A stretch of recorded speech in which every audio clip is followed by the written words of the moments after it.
Good luck with that. Now, Dawn French has had us in stitches for over 30 years and is, without doubt, one of the best-loved and most successful entertainers in the country. Oh. That's just silly, isn't it? Welcome. That is Jennifer singing that. Jennifer sang that song. She's a really good singer. Well, she sang in a movie as well. She did. She sang when she was She sang the Shrek song as well. It was Shrek. Yes, it did, was. yeah. It was Shrek in Yeah, that. And I yeah. thought, that's really good. Yeah.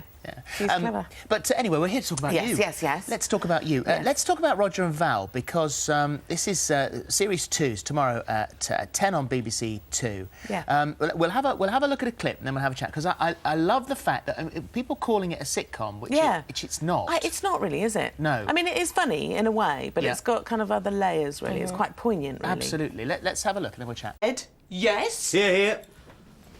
Just brilliant. Brilliant. He's brilliant, and Alfred He Morris. is. Fred Molina, what a great actor. It was such a treat to work with him. I mean, I know people say that, but this is genuinely a proper learning thing for me to work with him. I've wanted to work with him for years, and eventually he said yes to So what this. has he taught you?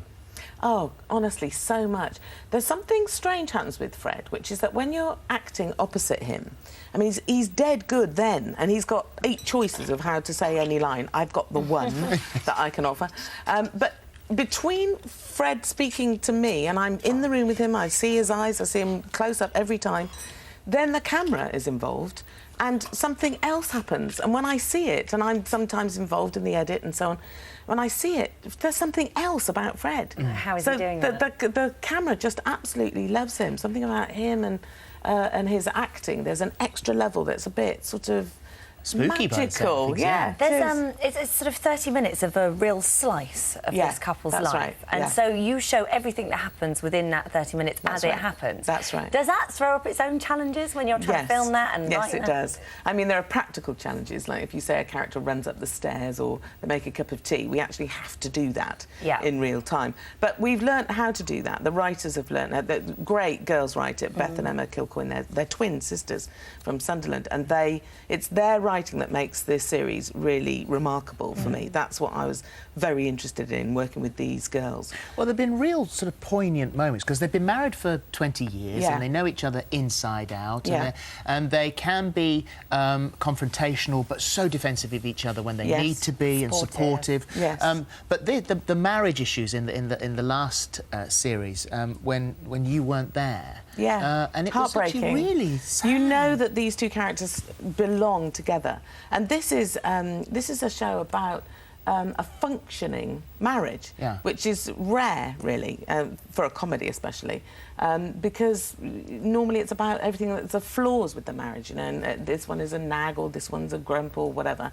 And these two do, of course, they have their flaws and they wind each other up a lot, but it's about the minutiae of that marriage, and it's also about the big stuff of that marriage, because they had a terrible tragedy 18 years ago, and they are living day to day trying to cope with that, but they distract each other from it by playing, if you like. They're very childlike in lots of ways. And that was the first series. The second series, they've moved on a bit from that. They've relaxed a bit because they dealt with all of that.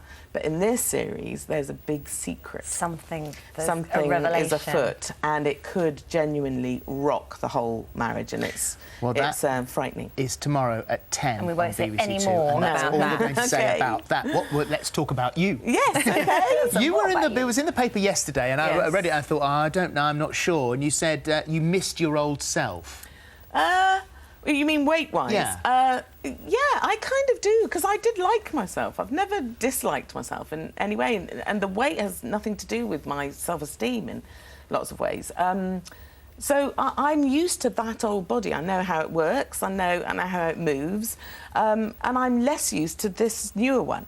That's all it is, really. Do you get completely and utterly bored of people talking about it now? Are you just like, please get over it? Well, I suppose I've always thought that isn't really what matters. And yet, by losing all this weight, I realise that for a lot of people, that is all that matters, and that's really sad. I refuse to dislike the old body, and you know, I may have it again. You never know. You never know. So with the fish pie. You were also we've left I'm on that. We've left the minute we finish. Are you, and I know you hate the term dating, so Yes. are there just sort of gentlemen callers? And because we saw you snogging up Michael Bublé. We'll Yes, discuss that in a minute. how lovely was that? Wouldn't you like to get that call? Just, would you like to kiss you Michael would. Bublé That is my under dream the mistletoe, phone call. you know, as a job? Wow, I'd have paid him. Yeah.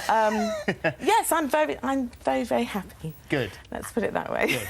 And with Bublé, let's Yes, talk about him. yes. That's something that could continue, not relationship-wise, but work-wise. Yes, because goodness, there do you is know about that? Well, I'm... Did I say about that? You might have maybe done. I have. Maybe you did. Well, we got on very well, and he said, you know, I've always wanted to work with you, and I'd like to do some comedy. And so I said, well, if you are honest about that, I will invent something for us to do. Wow. And so that's what I'm doing. Can I invite me in it, please?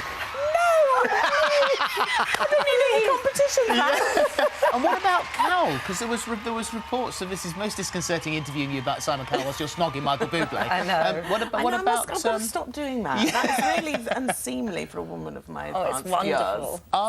Are you going to do something with Simon Cowell? Well, I found out about it in the press, just as you did. Right, okay. I know there's a show he wants to do, and I am going to talk to him about it, but we haven't yet, so I don't know. And the book. You're writing your second book at the moment. Goodness, it's hard work. In as much as Harder than the first well, one. I didn't know how to write a novel in the first book that I wrote, and so I wrote with great kind of freedom. And this one, I'm now more rigorous with myself about it. It's not the same characters. It's a new book, and my central character in this book doesn't speak at all.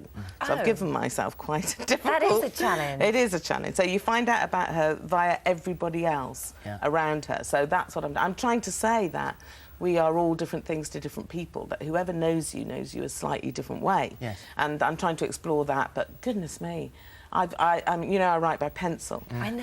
And somewhere at the beginning of January, I tore up nearly 30 pages, and that was, you know, several weeks' work. Oh, come back to your that experience. was Yeah, horrible. I please. did a bit of crying over that, but it wasn't right, so, you know, I started again. Well, you must come and tell Thank us you. about it. I definitely will. Be October before. Lovely. Thank you. Thank you. Yeah. Thank you very Thanks much. for having me. Right, tomorrow, the Muppets take